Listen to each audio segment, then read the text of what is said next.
जय हिंद दोस्तों, मैं आशुगौर आप सभी का अपने इस YouTube चैनल पर स्वागत करता हूं। तो मैं आज से आपको अपने इस चैनल पर अपनी इस क्लास में कंप्लीट मैथ कराने वाला हूं।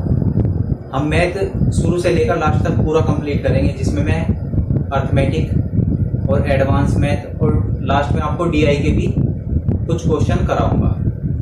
तो अगर आप किसी भी कंपटीशन की तैयारी कर रहे हैं और आपका क्या है, मैथ कमजोर है, तो आप मेरे साथ एक बार मैथ यहाँ से पढ़ लीजिए। उसके बाद मैं गारंटी लेता हूँ आप मैथ के क्वेश्चन में कभी मार नहीं खाएंगे। बहुत अच्छे से आप अपना क्वेश्चन पेपर मैथ का जो है वो कर पाएंगे। ठीक, अब देखो, आज जो मैंने टॉपिक लिया है, पहला टॉपिक लिया है रेशियो एंड प्रोपोर्शन, अनुपात एवं समानुपात।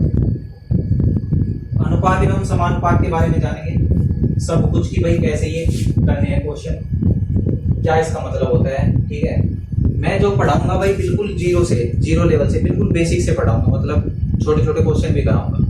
तो जो मतलब ऐसा चाहते हैं बच्चे कि जिन्हें थोड़े एडवांस लेवल के क्वेश्चन करने हैं, तो वो थोड़ा सा वेट करते हैं। शुरू की वीडियोस में मैं थोड़े मतलब आसान क्वेश्चन रखूंगा, इजी क्वेश्चन। ठीक है, तो चलिए स्टार्ट करते हैं आज की क्लास, जिसमें हम स्टार्ट कर रहे हैं रेशियो एंड प्रोपोर्शन। तो सबसे पहले तो इसका मतलब क्या है अनुपात का। दो संख्याएं कब होगी अनुपात में? अगर देखो कोई भी संख्या है a/b, इस तरह से हम लिख रहे हैं, तो इसका मतलब क्या है, ये क्या है, a अनुपात b। दो संख्याओं का अनुपात क्या है, a अनुपात b। अब जो अनुपात होता है, अनुपात हम उन संख्याओं का निकाल सकते हैं जिनकी यूनिट सेम होगी। क्या सेम होगी भाई? यूनिट। जैसे अगर ये चावल की मात्रा है तो इधर भी मात्रा होनी चाहिए। ठीक है, अगर इधर संख्या है तो इधर भी संख्या होनी चाहिए। समझ में आई बात?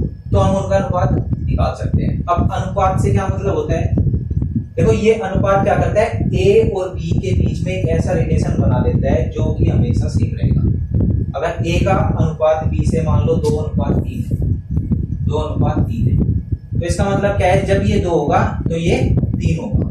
ठीक है, और ये रिलेशन हमेशा सेम रहेगा। जैसे अगर ये 2 की जगह पे मैं 4 ले लूंगा, तो क्योंकि अनुपात क्या है 3, तो 2 की जगह पे 4 लिया, 2 दूनी 4, तो इधर क्या लेना पड़ेगा, 3 दूनी 6। समझ में आई ये बात? ठीक है, ये मतलब समझ में आ रहा है? ठीक है, वरना इतनी जरूरत भी नहीं है। ठीक, अब देखो जो इंपॉर्टेंट बात है जो आपको याद रखनी है वो क्या है कि कभी भी जैसे हमें रेशियो से किस में जाना है, परसेंटेज। जब भी आपको किसी संख्या को रेशियो से लेकर परसेंटेज में जाना है, तो आप क्या करोगे, जो भी आपको रेशियो दिया है उसमें क्या कर दोगे, मल्टीप्लाई कर दोगे। किससे भाई? 100 से। किससे मल्टीप्लाई करोगे? 100 से। तो वो रेशियो से परसेंटेज में बदल जाएगा। दूसरी बात, अगर आपको दे रखा है परसेंटेज में और उससे आपको जाना है किसमें, रेशियो में, तो कैसे चेंज करोगे? तो आप गुना करोगे किससे, 1/100 से। ठीक है, समझ में आई दोनों बात? अगर कभी रेशियो को आपको परसेंटेज में बदलना है तो क्या करोगे, मल्टीप्लाई 100। ठीक, अगर परसेंटेज को रेशियो में बदलना है तो क्या करोगे भाई, 1/100 गुना कर दोगे 1/100 से, या कह दो भाग कर देंगे 1/100 से। अब देखो क्वेश्चन किस तरह से आता है, जैसे RS अग्रवाल की बुक में दिए हुए हैं क्वेश्चन, आप लोग सोल्व भी कर सकते हो किसी बुक से, किसी भी बुक को लेके वहां से। तो क्वेश्चन कैसे दे रखा है कि बताओ 4/5, इसे प्रतिशत में बदलो। प्रतिशत में 4 ऑप्शन होंगे, तो क्या करना पड़ेगा भाई आपको, अभी बताया 100 से मल्टीप्लाई, तो ये क्या आएगा, 20 बार घटेगा तो 20 चौक 80, कितना आ गया, 80%। ठीक है, अगर इसी तरह लैंग्वेज में दे दे या फिर पहले से ही दे दो, जैसे दे दिया आपको 20%, अब पूछ रहे इसे रेशियो में बदल के बताओ। तो रेशियो में बदलने के लिए क्या होता है भाई, 20 गुना 1/100 कर दोगे, 20×100, तो कितना आ जाएगा भाई, 1/5। ये बदल गया किसमें, अनुपात में। ठीक है, समझ में आई इतनी बात भाई? अगर रेशियो से परसेंटेज में जाना है तब क्या करना है, और जब आपको परसेंटेज से रेशियो में जाना है तब क्या करना है, दोनों बात ध्यान रखिए। ठीक, अब देखते हैं कुछ प्रॉपर्टी है रेशियो की।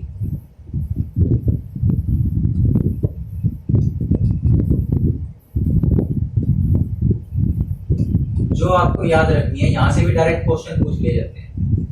जैसे कि सबसे पहला क्या, सबसे पहले लिख लो आप कंपाउंड रेशियो।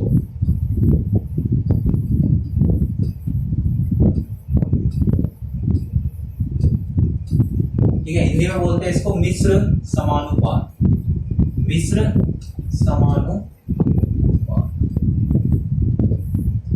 तो ये क्या होता है भाई, कंपाउंड रेशियो जो मिश्र समानुपात है उसका क्या मतलब है, इसको समझो। मान लो आपको कोई दो संख्या दे दी a बटा b के अनुपात में, और कोई दूसरा दे दिया क्या, दो संख्याएं c बटा b है जिनका अनुपात। अब पूछ रहा है आपसे इनका मिश्र अनुपात बताओ, इनका मिश्र अनुपात बताओ, कंपाउंड रेशियो बताओ क्या होगा। तो आपको कुछ नहीं करना, सिंपल ही मतलब क्या है, जो भी अनुपात है इनकी आपस में मल्टीप्लाई कर दो, गुना कर दो। जैसे इसका कंपाउंड रेशियो क्या होगा, a बटा b गुना में c बटा, समझ में आई बात। तो क्या आ जाएगा भाई, ac अपॉन bd। ये इसका क्या होगा, कंपाउंड रेशियो, मिश्र समानुपात। इतनी बात समझ में आई, बहुत ही आसान है, डायरेक्ट उठा के मल्टीप्लाई कर दो, उसका क्या निकल जाएगा, कंपाउंड रेशियो, मिश्र समानुपात। ठीक है, दूसरी क्या है भाई, दूसरी चीज याद रखनी है आपको, वर्गानुपात। इसको बोलते हैं भाई इंग्लिश में डुप्लीकेट रेशियो।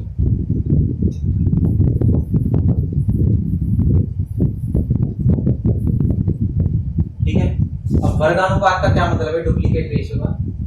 मान लो आपको दे दी संख्या है a बटा b, अब आपसे पूछ रहा है कि इसका बताओ डुप्लीकेट रेशियो या वर्गानुपात क्या होगा। तो आपको कुछ नहीं करना है, जैसे यहाँ पे नाम में लिखा हुआ है वर्गानुपात, यानी कि वर्ग करना है। क्या करना है भाई, वर्ग। तो इसका वर्गानुपात क्या हो जाएगा, a square upon b square. ये इसका क्या होगा, वर्गानुपात होगा। ठीक है, दूसरी चीज अगर आपसे पूछ ले वर्गमूलानुपात, वर्गमूलानुपात,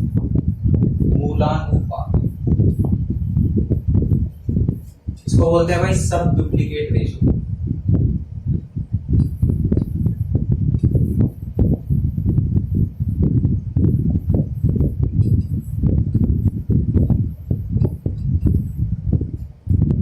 अगर आपको सब डुप्लीकेट रेशियो निकालना है, यानी कि वर्गमूलानुपात, तो क्या कर दो भाई, संख्या का वर्गमूल कर दो। मान लो आपसे पूछ लिया कि बताओ a बटा b का सब डुप्लीकेट रेशियो क्या होगा, तो क्या हो जाएगा भाई, इसका सब डुप्लीकेट रेशियो अंडर रूट कर दोगे a बटा b। इतनी बात समझ में आई, लिख लो इन सबको। ठीक है भाई, अब देखते हैं नेक्स्ट। तीसरा क्या लिखना है भाई, तीसरा लिखना है आपको घनानुपात। घनानुपात को बोलते हैं हम भाई डुप्लीकेट रेशियो।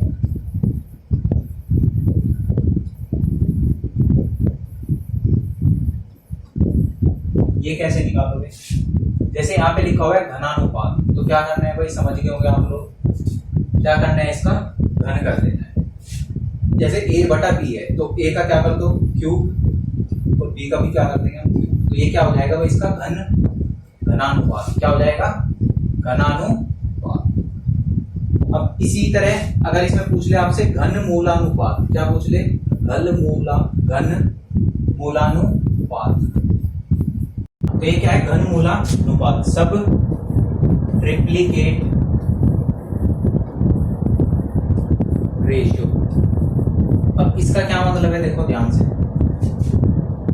देखो यहाँ पे घनानुपात पूछा था तो हमने घन कर दिया, यहाँ पे पूछ रहा है घनमूलानुपात। क्यों का, तो क्या कर दोगे भैया, a अपॉन b का जवाब से क्या पूछेगा, घनमूलानुपात, तो क्या कर दोगे इसका घनमूल, क्या कर दोगे, घनमूल क्यूब रूट कर दोगे इसका।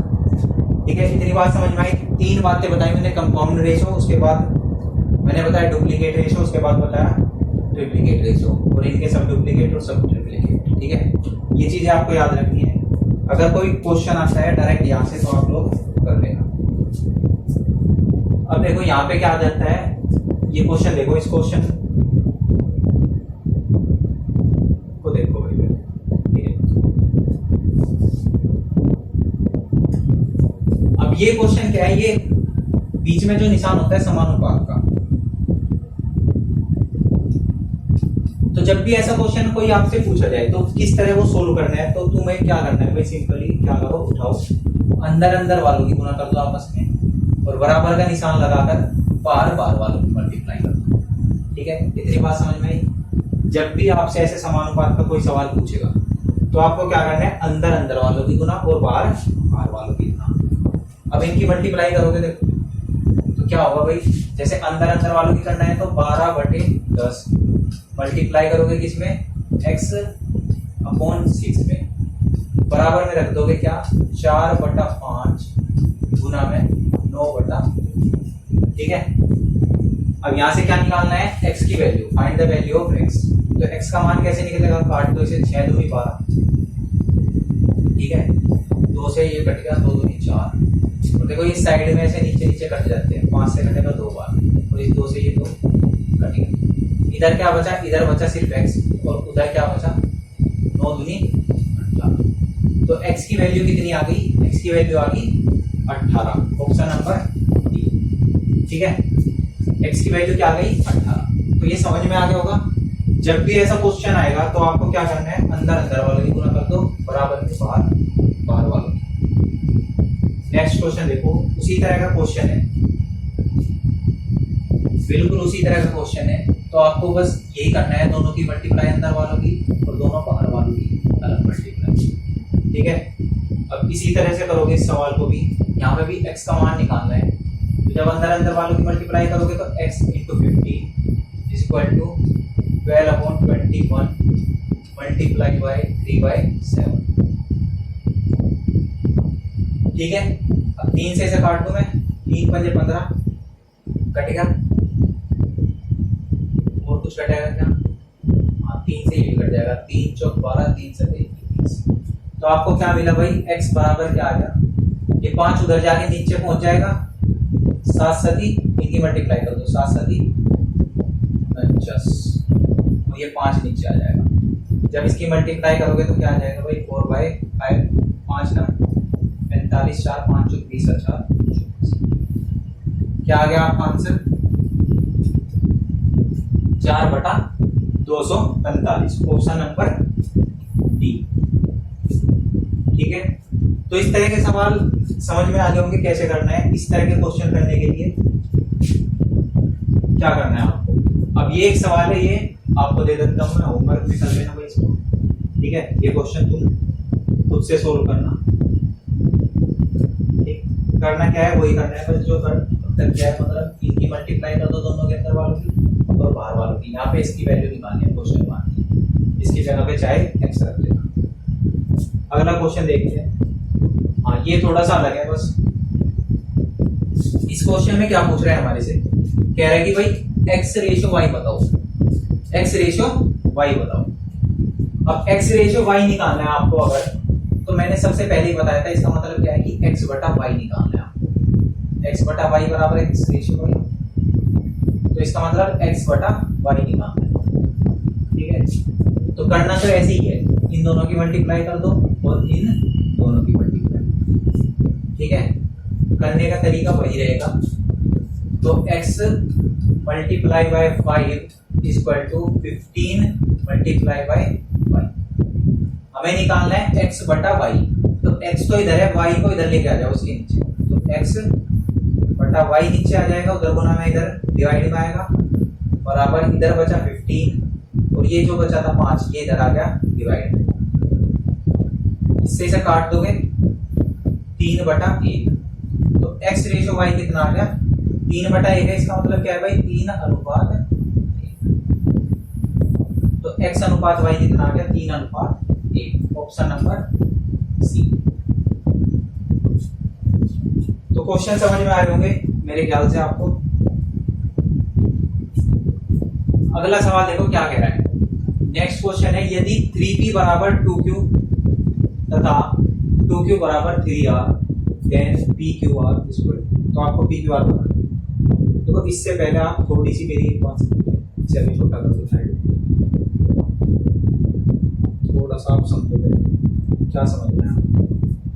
देखो अगर कभी भी आपको ऐसे दे दे कि ए का अनुपात जो है बी से क्या है 2:3, उसके बाद दे दिया आपको बी और सी का अनुपात क्या है 3:4, चला 3, 4 और 5। और उसके बाद आपसे पूछ क्या रहा है, आपसे पूछ रहा है कि बताओ ए अनुपात बी अनुपात सी क्या होगा, ए अनुपात बी अनुपात सी क्या होगा। तो इस तरह के क्वेश्चन कैसे सोल्व करोगे, आपको निकालना क्या है ए अनुपात बी अनुपात सी।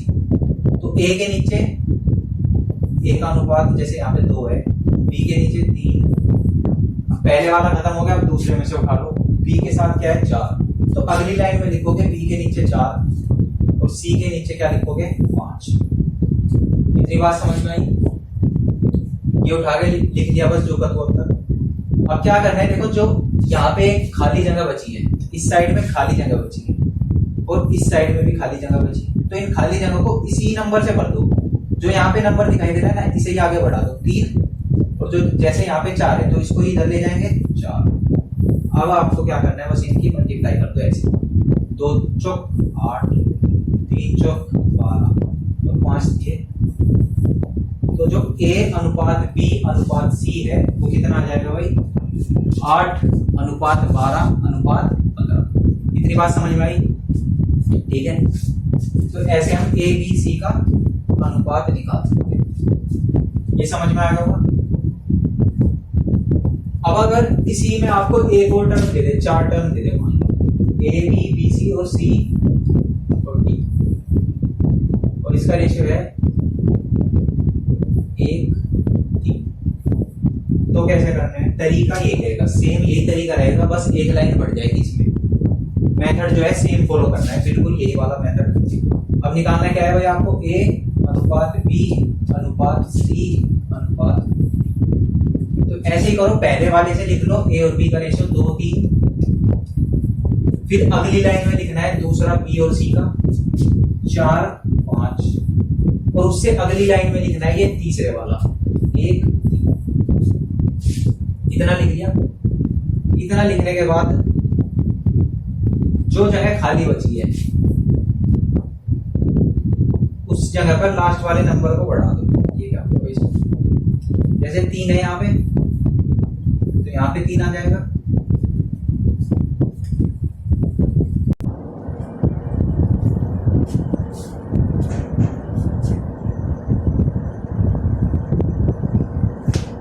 तो भाई हम 4 अनुपात कैसे निकालना है वो बता रहे थे, लेकिन ये बोर्ड में थोड़ी दिक्कत होगी। अब दोबारा बताता हूँ मैं, एक बार और देख लो।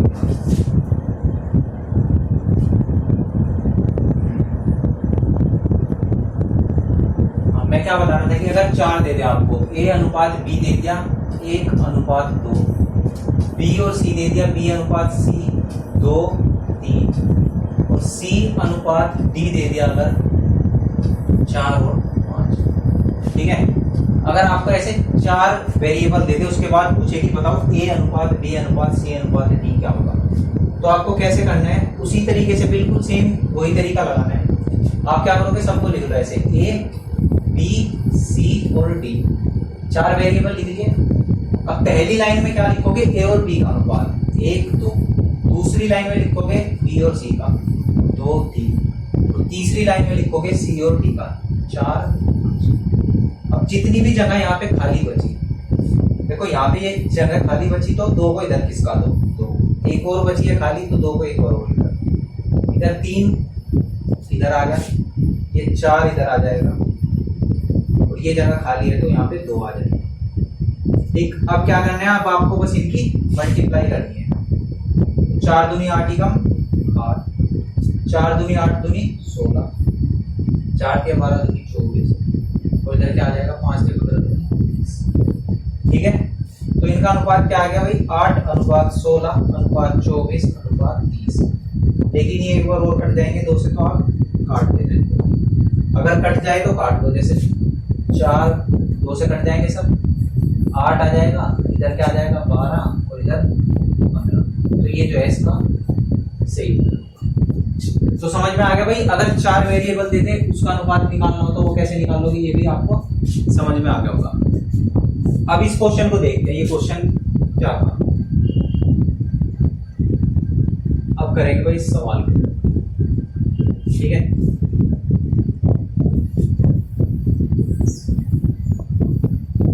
इस वाले सवाल को करते हैं जो हमारे से पूछा गया था।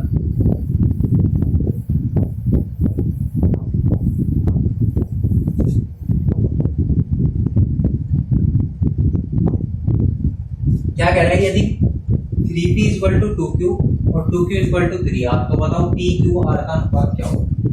तो हमें क्या निकालना है, pqr का अनुपात। अब देखो जो दिया है इसने, जैसे 3p इक्वल टू 2q, अगर यहां से मुझे p का अनुपात q से निकालना हो तो कैसे करोगे भाई, q को इसके नीचे ले आएंगे, p बटा q बराबर 2 इधर, और ये p इसके नीचे चला जाएगा 2 बटा 3, तो p अनुपात q क्या आ गया भाई, बराबर 2 अनुपात। इतनी बात समझ में आई, ठीक है। अब दूसरे में क्या दिया है भाई, 2q बराबर 3। अब देखो जो ये हम करते हैं ना, इसको अगर डायरेक्ट करना हो, डायरेक्ट भाई रेशियो निकाल देंगे हम यहाँ से। कैसे, जब भी आपको ऐसा बराबर में दे दे, क्या दे दे भाई, ऐसा बराबर में दे दे, तो आपको कुछ नहीं करना, बस इसको ऐसे उल्टा कर दो, 3 को इधर ले आओ और 2 को उधर ले जाओ, तो क्या आ जाएगा, ये सीधा रेशियो आ जाएगा q और r का। q अनुपात r क्या आ गया, 3 अनुपात। इतनी बात समझ में आई। इस वाले को भी हम ऐसे ही कर सकते थे। देखो कैसे भाई, 3 को इधर ले आता मैं और 2 को इधर ले आता, तो क्या आ जाता, 2 अनुपात 3, और वही आया है लास्ट में 2 अनुपात 3। तो आप लोगों को ऐसे डायरेक्ट करना है, जब भी बराबर में हो, बराबर में दिया हुआ है और अनुपात निकालना है, तो बस इसको क्या कर दो, उल्टा कर दो ऐसे, सीधा अनुपात। अब p अनुपात क्यों आ गया 2 3 और क्यू आर आ गया 3 2, मुझे निकालना है p q r का अनुपात। क्या निकालना है भाई, p q r अनुपात, p q। तो जैसे बताया बस वैसे ही करो। p q की जगह पे क्या लिखोगे भाई, 2 3 है इसका अनुपात, q r का कितना है 3 2। अब इनकी बस मल्टीप्लाई कर दो, ठीक है। मल्टीप्लाई करके लिख दोगे, इधर 3 बढ़ाओगे, इधर 3 बढ़ाओगे, 3 दूनी 6 और 3 के 9, तो 3 दूनी 6। अब ये कट जाएंगे किससे, 3 से, 3 दूनी 6, 3 के 9, 3 दूनी 6। तो अनुपात क्या आ गया भाई आपका, 2 अनुपात 3 अनुपात 2, 2 अनुपात 3 अनुपात 2, ऑप्शन नंबर डी। तो ये क्वेश्चन समझ में आ गया होगा, ठीक है। इस तरह के सवाल ऐसे करने हैं, ये वाला फॉर्म आपको याद रखनी है। अगर यहाँ से आपको रेशियो निकालना है यहाँ से, तो आप कैसे निकालोगे, ये आपको डायरेक्ट याद होना चाहिए, ठीक है। अब अगला सवाल करें,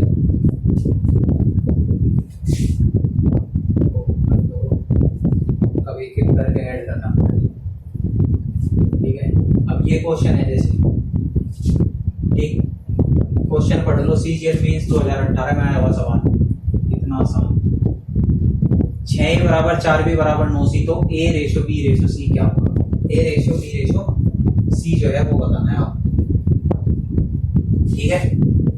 तो भाई कैसे करोगे, इसे भी समझो। देखो ये भी आपको याद रखना है, बिल्कुल ऐसे रख लेना। जब भी ऐसा दिया हो, जब भी क्या दिया हो, ऐसे दिया हो बराबर में, ऐसे बराबर, तो उसको डायरेक्ट कैसे रेशो निकालना है ये आपको याद रखना है।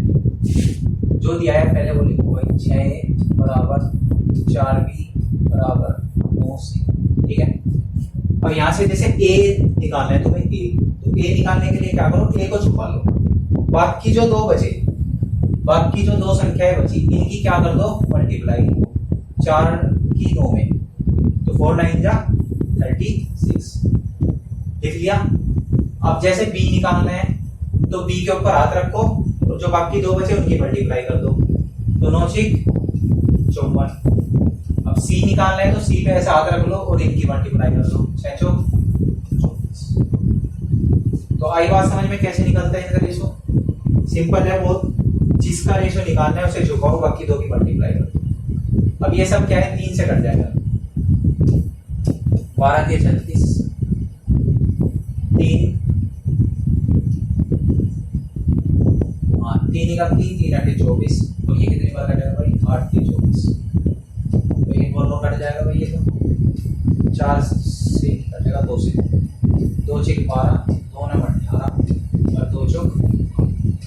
तो ये जो है 6 9 4 कितना भाई 6 अनुपात 9 अनुपात 4 जो है इसका सही जवाब होगा, जो कि क्या है ऑप्शन नंबर ए में लिख दिया। ठीक है, तो समझ में आ गया भाई। इस तरह का अगर सवाल दिखाई दे 6 बराबर तो कैसे उसका रेशियो निकालना है, ये आपको याद होना चाहिए। ये 2-3 मेथड रेशियो फटाफट निकालोगे तभी सवाल कर पाओगे पेपर में। अब पता लगा रेशियो निकालने में आपने टाइम खराब कर दिया, क्वेश्चन कब करोगे सोल्व।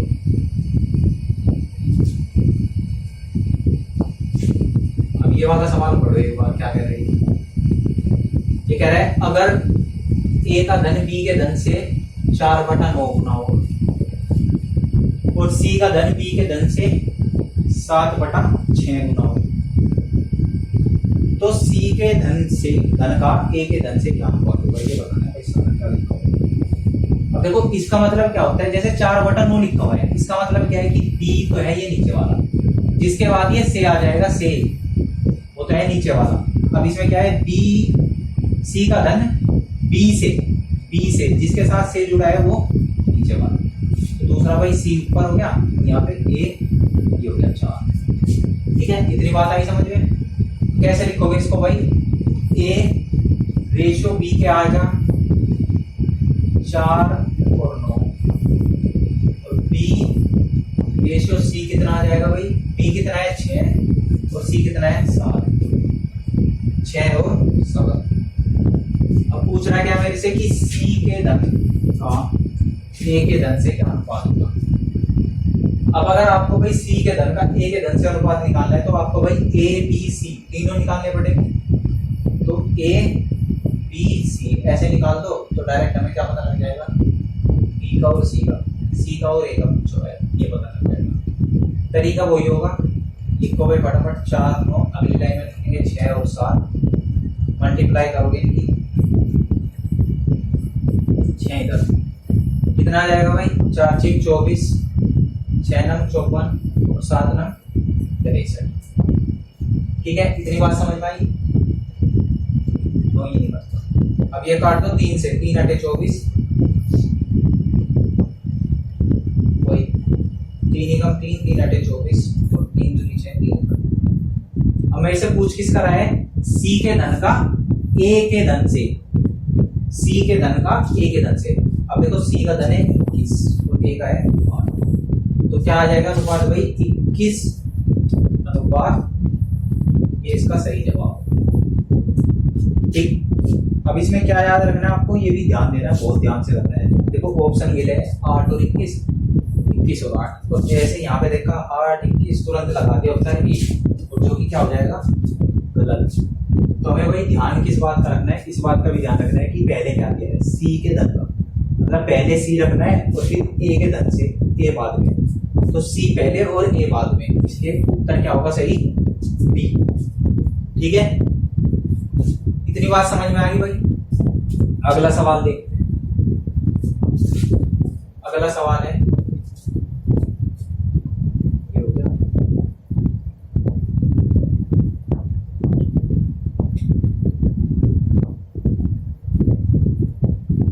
देखो ये वाला क्वेश्चन देखो एक बार जल्दी से पढ़ो इसे। ये कह रहा है यदि x रेशियो y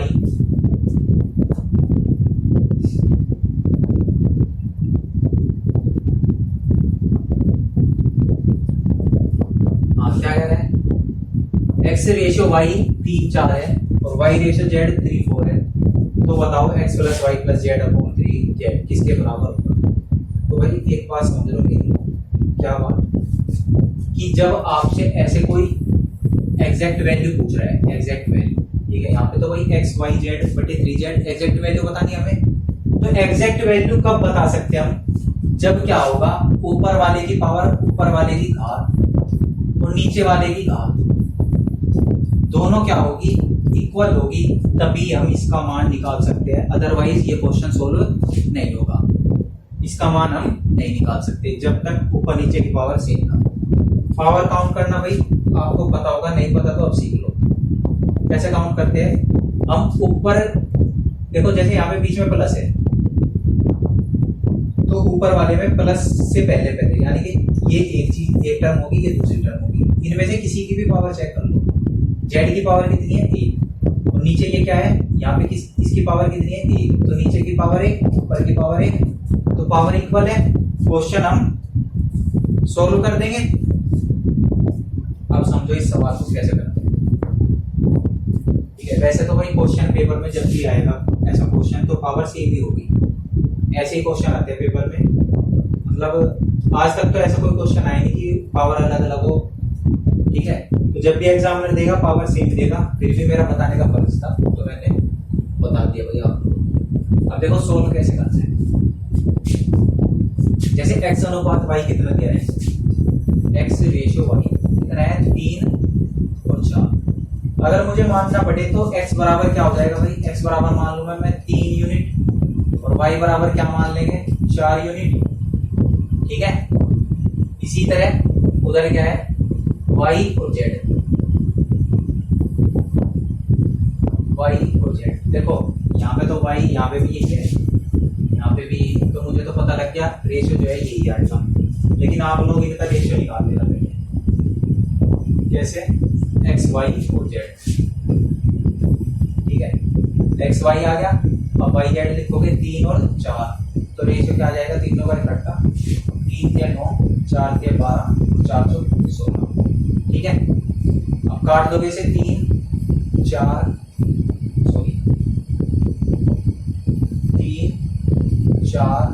और ये कितना है? ये बताते हैं, कुछ गलत कर देगा एक्स वाई। अच्छा, अलग अलग था वहां पे। ठीक है, तो कितना आ गया भाई?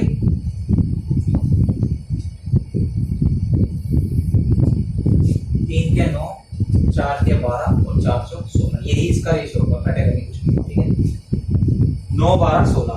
ठीक, अब क्या करना है आपको? जैसे इसका जो भी अनुपात आए, ठीक है, वो उठा के डायरेक्ट यहाँ पे रख दो। बस जो भी अनुपात आएगा उसे उठा के डायरेक्ट इसमें रख दो, तो आंसर आपको मिल जाएगा। अब ये देखो ये कैसे काम कर रहे हैं। जैसे अगर भाई, जैसे हम 9वीं 10वीं में करते थे कि भाई रेशो से कोई भी संख्या माननी हो तो हम क्या मान लेते थे? उसे कुछ भी एक वेरिएबल के साथ मान लो। जैसे 9 यूनिट होगी, ये 12 यूनिट होगी और ये 16 यूनिट होगी। ठीक है, अब यहाँ पे वैल्यू रखेंगे तो क्या आ जाएगा? 9 unit plus 12 unit plus 16 unit और बटे में 3 गुना जेड कितना है अपना भाई? 16। तो काट दोगे इसे तो क्या आएगा भाई? पहले ऐड करो इसे। 16 9 25 2 27 37 बटे 16 के 48 यू। ठीक है, 37 यू बटे 48 यू से यू कट जाएगा और लास्ट में क्या बचेगा? 37 बटे में 48। ठीक है, तो भाई यहां से हमने क्या देखा कि लास्ट में जाके जो ये यू हमने जो ये मानना था, जैसे हम यहां से यहां तक ढोके लाए, लास्ट में आके वो कट गया।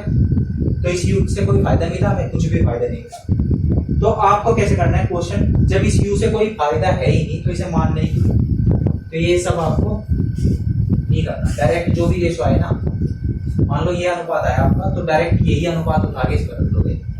अब डायरेक्ट ये रखोगे तो 9 प्लस 12 प्लस 16 और बटे में 3 गुना 16। ठीक है, डायरेक्ट वैल्यू उठा के रख दो, आपका आंसर आपको मिल जाएगा। 16 9 25 और 12 37, 16 9 32 16 थी, क्या आ गया भाई इसका आंसर? 37 बटे 48। इतनी बात समझ पाई? भाई जो हम मानते हैं ना वेरिएबल कुछ भी उसके साथ, रेशियो के साथ, वो बाद में जाके कट जाता है, इसीलिए उसे मानने की जरूरत नहीं पड़ती।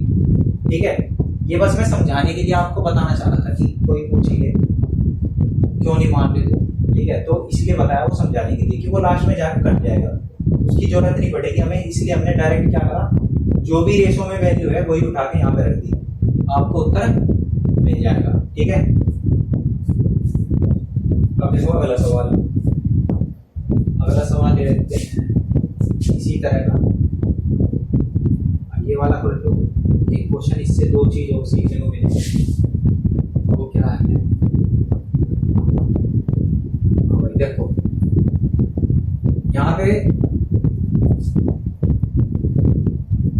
क्या दिया है, a/3, b/2 और c/5 ये दिया है।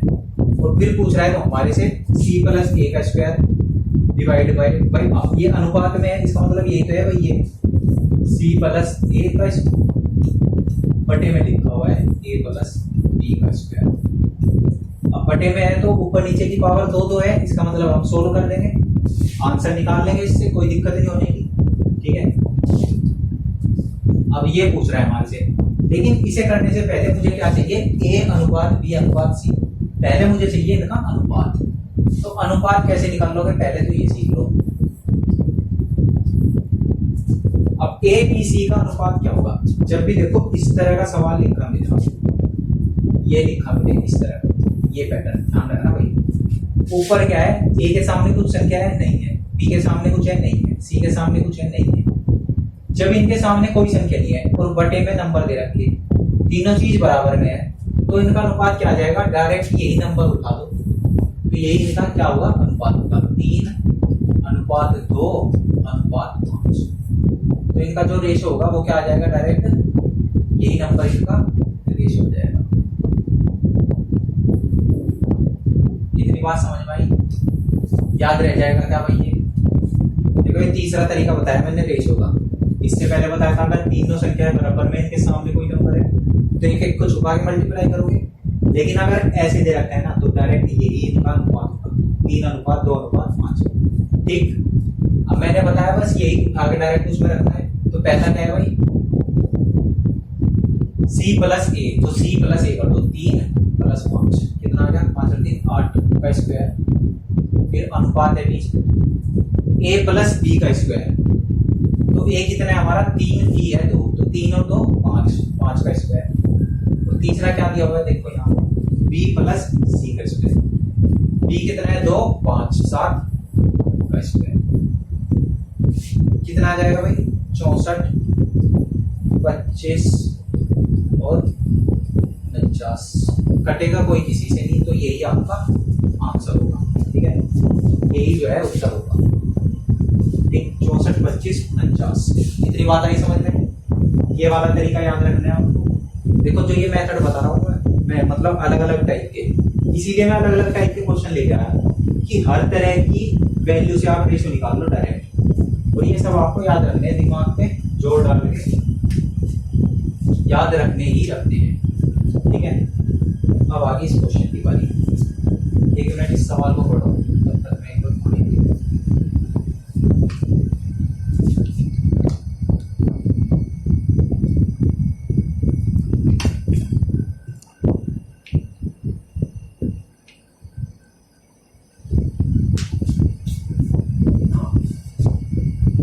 तो ये सवाल देखो भाई, ये सवाल कैसे करना है। अब देखो इस सवाल में क्या दिया है इसने कहा है भाई, इस क्वेश्चन में क्या कहा है कि a minus B, B minus C और सी माइनस डी कितना है, 1:2:3। और फिर वैसे पूछा है a plus b ratio c बताना है कितना होगा। CPO 2017 का सवाल है। ठीक है, अब देखो इस सवाल को करने का क्या तरीका है। जब आपको जो ये मान रेशियो में दे रखे हैं, इनके बीच में क्या करो, आप कोई रिलेशन फाइंड आउट करो, कोई भी रिलेशन ढूंढने की कोशिश करो। जैसे अगर मैं क्या करूं, देखो इन दोनों को जोड़ दूं, पहले दोनों टर्म को जोड़ दूं, ऐड कर दूं, तीसरी टर्म मिल जाएगी भाई 1 + 2 = 3। तो मुझे इनके बीच में कोई ना कोई एक रिश्ता ढूंढना है। अब रिश्ता ढूंढा तो मुझे मिल गया पहले दोनों को जोड़ के तीसरे वाला, तो बस वही रिलेशन हमें यहाँ पे लगा देना है, यहाँ पे लगा देना है। ठीक है, यानी कि पहले a माइनस बी और दूसरे को जोड़ने पर b माइनस सी क्या आता है, तीसरे वाला, तो c माइनस डी के बराबर आता है। ठीक है, समझ में आ गई इतनी बात। अब देखो यहाँ से क्या होगा, b से तो b कट जाएगा, तो क्या बचा भाई, a माइनस सी बराबर c माइनस डी। अब d को इधर ले जाओ, इस वाले d को और इस c को उधर ले जाओ, a प्लस डी बराबर किसके आ जाएगा, c उधर जाके जुड़ जाएगा, 2c हो गया।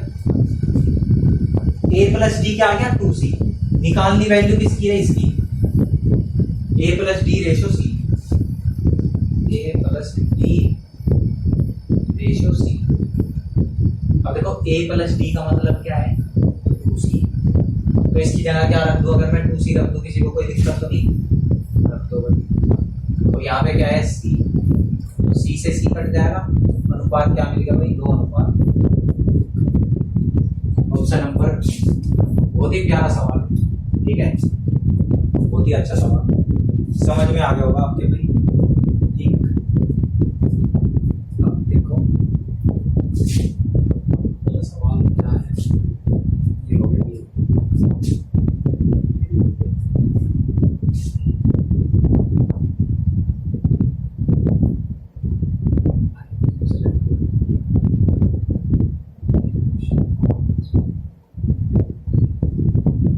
ये सवाल ये और देखना है, ये सवाल क्या है।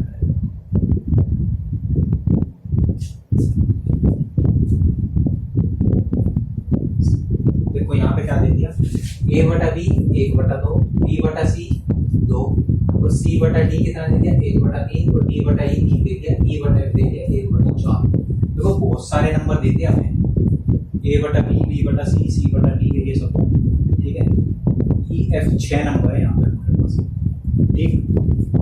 Then find what is the value of a b c upon d e f, ठीक है। अब देखो इस क्वेश्चन को कैसे करोगे, अब इतने सारे नंबर हैं, सबको इकट्ठा लिखना पड़ेगा रेशियो के लिए, और तो कोई तरीका है नहीं इसका, ए बी सी। हाँ देखो ए बी सी डी ई और एफ, ये निकालना पड़ेगा पहले, ठीक है। A B C D E F, हाँ ये निकालना है। अब ए कितना है हमारा, 1 2, दूसरे में b बटा c कितना आ गया 2, और c कितना है 1, तीसरे में क्या c बटा d 1 और 3, ठीक है। उससे अगले वाले में d बटा e 3 और 1, और उससे अगले वाले में e बटा f 1 और f कितना है 4, ठीक है। अब देखो इस सवाल में एक खास बात है, क्या खास बात है कि जो मैं पहले भी एक बार बोल रहा था लेकिन उसमें नहीं था, यहाँ पे देखो क्या है, b दोनों में सेम, 1 सेम, 3 सेम, यहाँ पे भी 1 1 सेम, तो लास्ट में 4 है। अब इस सवाल में क्या होगा कि भाई b की वैल्यू वही है, सेम है, c की भी सेम है, d की भी सेम है, e की भी। अगर ये तुम ऐसे बढ़ा के क्वेश्चन को इसको सोल्व करोगे, ऐसे लिख के मल्टीप्लाई करोगे, तब भी इसका आंसर वही आएगा जो यहाँ पे एग्जैक्ट हमें दिखाई दे रहा है, ठीक है। अब ऐसे अगर मिल जाए तुम्हें बीच वाले नंबर सेम सेम, तो डायरेक्ट इसका रेशियो क्या हो जाएगा, 1:2 1:3:1:4, यही क्या हो जाएगा, इसका डायरेक्ट रेशियो हो जाएगा। अगर ऐसे बढ़ा के गुना करोगे तब भी यही उत्तर आएगा, कोई फर्क नहीं पड़ेगा इस पर। तो ये बात आपको ध्यान रखिए, जब भी ऐसे मिल जाए ना बीच वाला नंबर सेम होता चल जाए, तो क्या मतलब है, रेशो में मतलब एक ही रेशो में दे रखी है, वैसा भी टर्म जो है एक ही रेशो में दे रखी है, इसका मतलब ये है।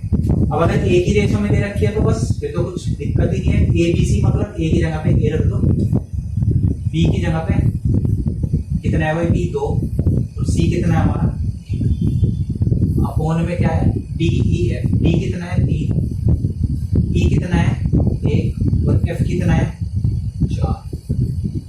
इतनी बात आई समझ में, 2 से काट दोगे से 2 दूनी 4, इनकी मल्टीप्लाई करोगे 1/6, ये इसका सही जवाब होगा 1/6, ऑप्शन नंबर सी।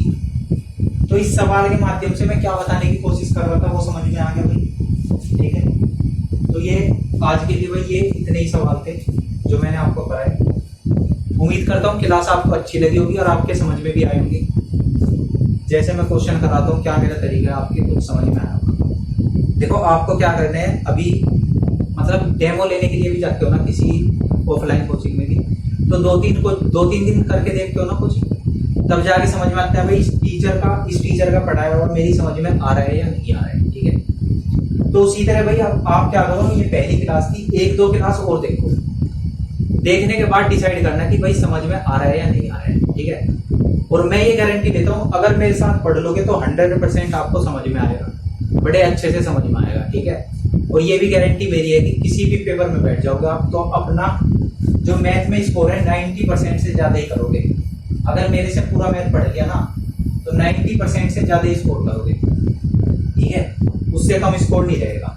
और अगर आपका मैथ पहले से ही कुछ अच्छा है, मतलब पहले से बहुत अच्छा होता है ना किसी का, तो फिर तो भाई आप 100% भी स्कोर कर सकते हो। और जो बच्चा कमजोर है मैथ में वो 90% तक करेगा बड़े आराम से। तो आपको कुछ नहीं करना, मेरे साथ बस ये क्लास देखते रहो, अपनी कॉपी में नोट्स बना लेना, जो इंपॉर्टेंट क्वेश्चन लगे। जैसे ये अलग अलग टाइप बताता जा रहा हूँ ना मैं, हर टाइप का एक सवाल उस कॉपी में लिख लो, उसका तरीका लिख लो कैसे वो सोल्व करना है, ठीक है। तो ऐसा करके चलोगे मतलब निश्चित रूप से सफलता आप लोगों को मिल जाएगी। तो आज की क्लास यहीं पे समाप्त करते हैं। अगली क्लास में फिर मैं इसे कंटिन्यू करूंगा, आगे के क्वेश्चन कराऊंगा। तो जय हिंद, धन्यवाद।